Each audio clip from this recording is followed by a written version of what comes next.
Let's turn to the presidential election. It's now technically a two-person race for the Republican nomination ahead of tomorrow's New Hampshire primary. But our next guest says no matter the results, former President Donald Trump has the nomination locked up. Joining us now is Henrietta Treyz, Veda Partners Director of Economic Policy and Managing Partner. Henrietta, it is always good to see you. So New Hampshire primary tomorrow, Henrietta, but you say, listen, it doesn't matter the showing that Haley has. You think this is said and done. This is Trump versus Biden?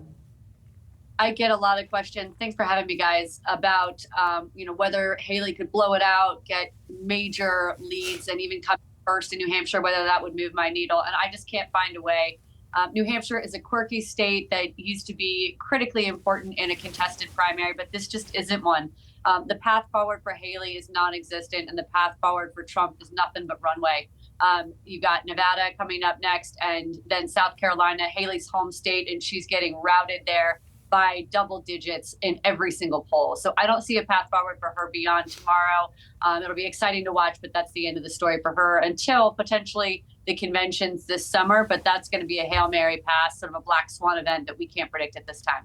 So what can we predict, Henrietta, then beyond that? I was just at the World Economic Forum in Davos last week, and the conventional wisdom seems there to be that President Trump is going to win re-election. Not that a lot of folks there were necessarily happy about that, but they seem to be at least preparing for that eventuality. What do you think? I mean, I know it's a little far away, but what do you think at this point?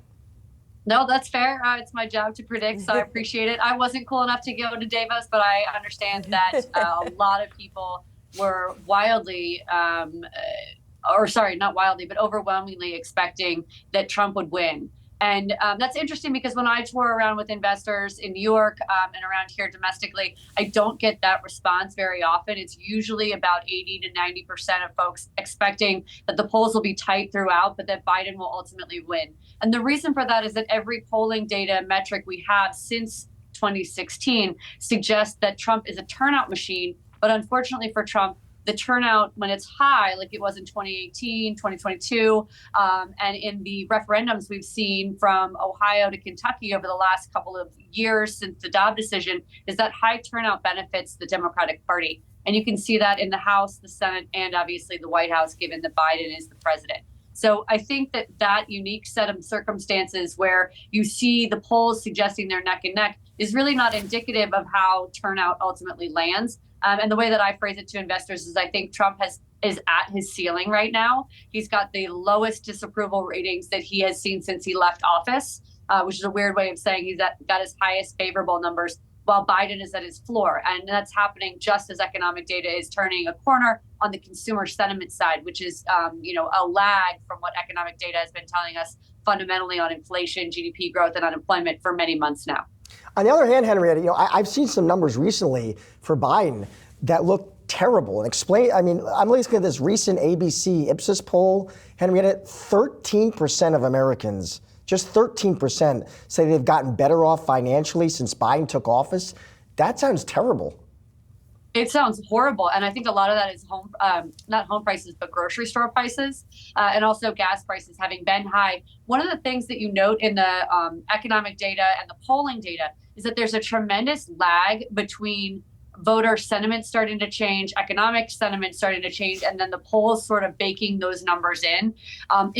Voters tend to bake in their opinion of the state of the economy months before the polls are asked. You can see that oftentimes it'll be 5-6 month lags between what voters feel their state of the economy is, feel what their household projections are, and who they want to vote for as a result. And so we're just now on the upswing of that. And you can see that in some of the data out of Nevada. I just published a note a little while ago for clients.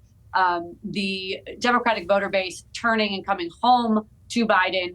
And the reason for that is not going to be just because the economy is improving, but also because Trump himself creates such a negative backdrop where they go to the party candidate that they would more often or prefer to have when Trump is at the top of the ticket. Another big thing there is that a lot of voters expect, and a lot of investors too, anticipate that there will be another person that enters this race, whether it's no labels, and a last ditch effort for Nikki Haley, something at the conventions, Dean Phillips, Marianne Williamson, those people are brought up regularly in every single meeting that I'm at. And I think what we're waiting for really is for voters to come home to their parties. And again, I would say I think Trump has already secured that.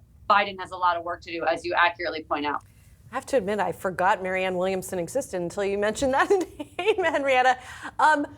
So there's the perception of people's economic well-being. Would President Trump make it better? Well, I think President Trump would have a long way to go just to keep it the same.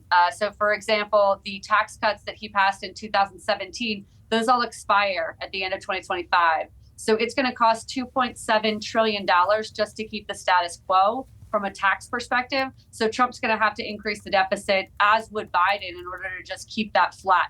Inflation, having been handled by the Fed for the last several months in sort of spectacular fashion, is still going to be on its come down and decline. We expect the economic data that we see later on this week to continue illustrating that. We are on an upswing, and certainly compared with the international community, the United States is in a far better position than anyone else out there. And I think the question is, how long can that be sustained? With the Fed expected to drop interest rates, the question I have for the Biden administration and for the economy and people's sentiment around the economy is, will they start to reduce interest rates on time or in time for that to bake into voter understanding or sentiment around the economy, as you point out with your previous question? Yeah, especially since they're at pains to avoid the appearance of helping either side. Henrietta, thank you so much. Appreciate it.